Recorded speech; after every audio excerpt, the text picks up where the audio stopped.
Hello, it's Shaylee again, and this is week number 1. We're finally getting going on our Quilt Along for a Cause. Hopefully this one is a success and we will be able to do this in future years. Week 1, we're going to be sewing our Star 1 pattern. You should have it in your email. If you did not get signed up for the Quilt Along in time, or you're sewing this block at a later time, you should be able to get this from Etsy and just download it and print it out. It's going to consist of 3 separate pieces. There's a little bit of lining up, but if things get a little bit mismatched, it'll still look okay. So that's why we're going to start with this one. It's a good place to start if this is your first time paper piecing, or if you're still struggling a little bit. This will get us going. Once you've downloaded the pattern, make sure you print it without any margins. If there's anybody that is printing on the A4 paper size, let me know. It may cut off the edges. If you can't draw lines and line it up okay, let me know and I will redo the pattern so that it prints okay in your format. Page number 1 is just an overview. It gives you a reminder of the hashtags to use when you post a picture of your block. It also reminds you that the block should finish to 15 by 15 inches square. Page number 2 is your assembly instructions. This is a 3-part pattern, so it's very simple.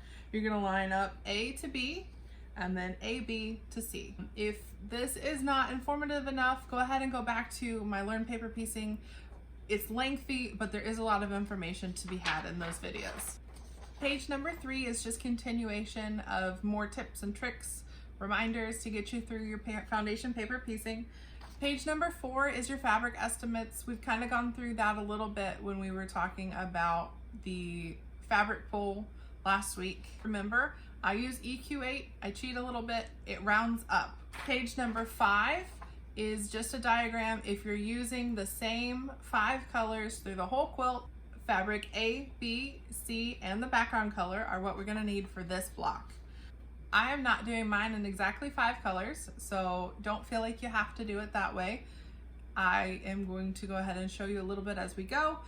You should have seen my fabric pull, so that should give you a little bit of an idea of the number of colors that I'm including in the quilt. Page number 6 is a blank overall page. If you are needing reminders, or if you're like me and you forget which color is supposed to be which, I go ahead and fill this out, color it out, and then I leave that on my table as a quick reference if I can't remember. And the rest of your pages are the actual sections. I usually go ahead and put just a little mark from my colored pencil on each one, just a quick reminder. I've got the reference guide and a quick mark. It usually gets me through. I don't make too many mistakes. Every once in a while I do. It's kind of part of foundation paper piecing. What you're going to want to do, if you are not familiar with working with patterns that span multiple pages, you're going to cut along this dotted line that should show up if you're printing without margins, and then you will be able to lay that exactly on top of the block so that you don't have a big white gap. I've got my section A already ready to go, so here is what that looks like.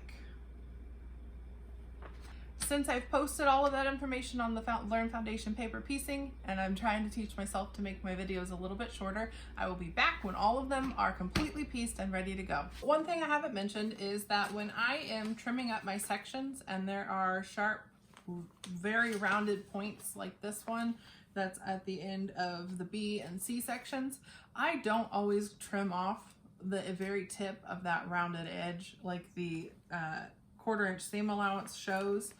I go ahead and leave that long as a tail until after I'm done with the quilt, because every once in a while when you go to fold your seams, you end up wishing you had just a little bit more fabric when the angles are very, very sharp. And the only places that you're really going to have to pay attention to when you're pinning section to section, again, is right here in these corners.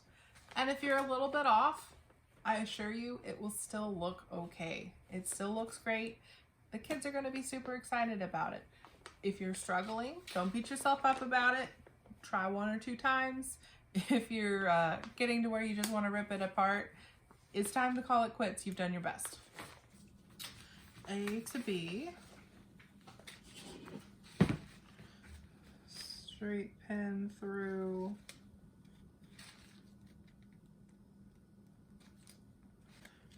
in that corner.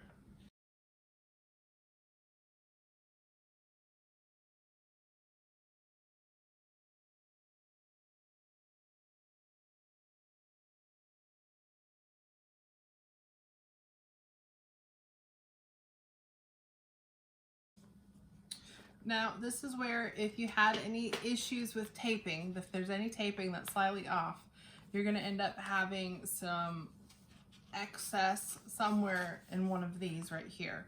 So what I would do is match the most important points and then ease it out, and then you'll be able to trim it up.